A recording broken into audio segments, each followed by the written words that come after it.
আমাদের সমাজে কিছু মানুষ আছে, তারা হচ্ছে না বলা মানুষ। আমি তো মনে করি সেই সমস্ত মানুষের মুখে কখনো হ্যাঁ শব্দটি আসে না। কি করে না বলতে হবে সেটা ভালো করে জেনে বুঝে রাখে।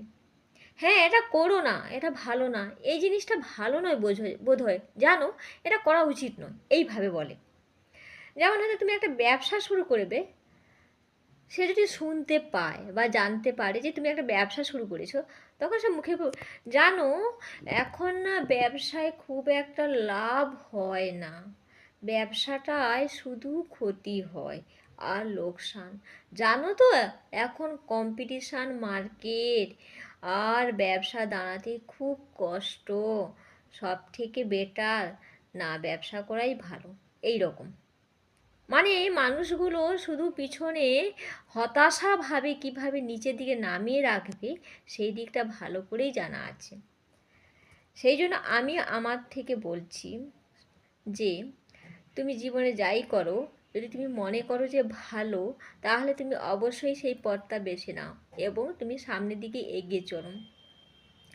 হ্যাঁ, তবে তুমি যদি নিজে মনে করো যে ঠিক, আমি ঠিকই করছি, অবশ্যই তুমি করো। অন্যের কথা শুনে পিছু পা হবে না, পিছিয়ে পড়লে আপনি নিজে বিফলে যাবে। তাই সমাজে ওই না বলা মানুষদের থেকে আপনারা দূরে থাকবেন। ধন্যবাদ। আমাদের সমাজে কিছু মানুষ আছে, তারা হচ্ছে না বলা মানুষ। আমি তো মনে করি সেই সমস্ত মানুষের মুখে কখনো হ্যাঁ শব্দটি আসে না। কি করে না বলতে হবে সেটা ভালো করে জেনে বুঝে রাখে। হ্যাঁ, এটা করো না, এটা ভালো না, এই জিনিসটা ভালো নয় বোধ হয়, জানো এটা করা উচিত নয়, এইভাবে বলে।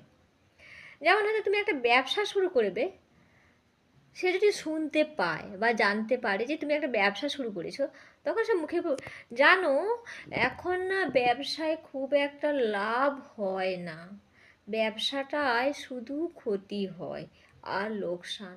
জানো তো এখন কম্পিটিশান মার্কেট, আর ব্যবসা দাঁড়াতে খুব কষ্ট, সব থেকে বেটার না ব্যবসা করাই ভালো। এই রকম মানে মানুষগুলো শুধু পিছনে হতাশা ভাবে কীভাবে নিচের দিকে নামিয়ে রাখবে সেই দিকটা ভালো করেই জানা আছে। সেই জন্য আমি আমার থেকে বলছি যে তুমি জীবনে যাই করো, যদি তুমি মনে করো যে ভালো, তাহলে তুমি অবশ্যই সেই পথটা বেছে নাও এবং তুমি সামনের দিকে এগিয়ে চলো। হ্যাঁ, তবে তুমি যদি নিজে মনে করো যে ঠিক, আমি ঠিকই